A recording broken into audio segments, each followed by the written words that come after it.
Alright guys, I got a Yamaha 450 here. I'm putting on the front tire.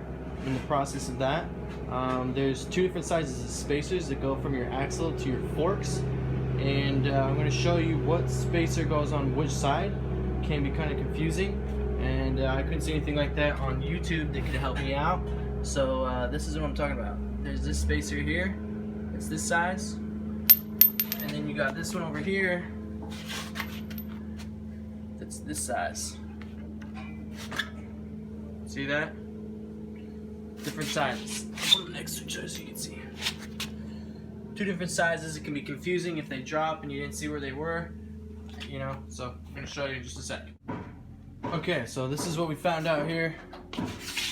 And the larger spacer that goes from your axle to your fork is the one that is on the side of your rotor. I think it's because it's indented in here, that it bevels in a little bit, that you need a larger spacer to gap in between your rotor and make it to this fork here.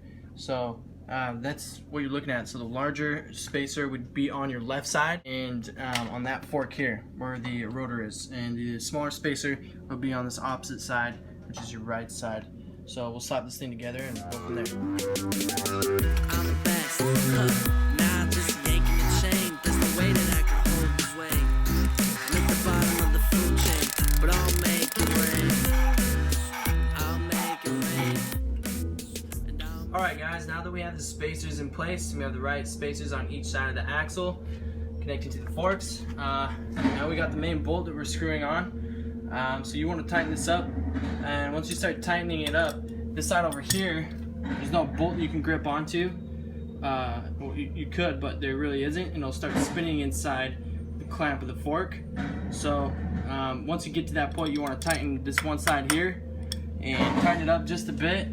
Finish tightening the axle up, and then you'll want to unscrew this, twist your forks, make sure everything's lined up correctly, because it can get pinched or your fork might get caught a little sideways like this if you tighten these up right away, because putting pressure as you're cranking that bolt down it can twist your fork. So it's just a proper way to do it. It ruins the performance of your shocks. So if you just follow this, it won't be too bad. You deserve that glory and fame.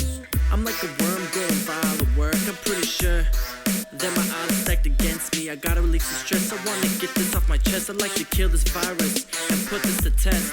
White LDS, my daddy taught me well. I never struggled with the addiction to pills.